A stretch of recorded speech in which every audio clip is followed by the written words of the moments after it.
In my practice, it's just a fact that we have to deal with very difficult emotions. You just can't separate that in divorce. I talked with Dr. Whitney Dunbar of Engage Therapy about dealing with those emotions and how they actually relate to grief.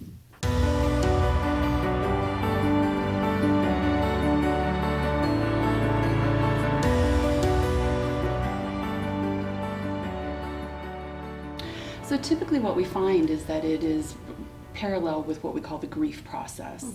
And Dr. Elizabeth Kubler-Ross actually outlined that for us, and there are 5 different steps. And this is not a linear path that is taken. There are steps that can happen over a period of time, and you experience each one discreetly. There are also times when, depending upon what's happening in the day, you can feel all 5 of them in that day alone. So the first one is typically denial.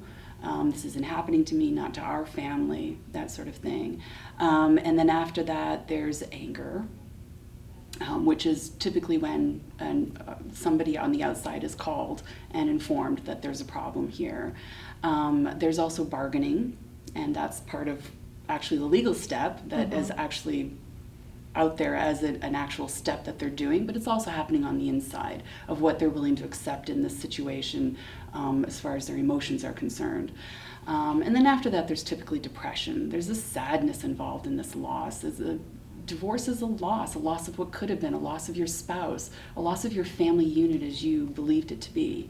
And then ultimately there's an acceptance. There's an acceptance that this is now how we are. We've gone from a marital relationship into a partnering parenting relationship.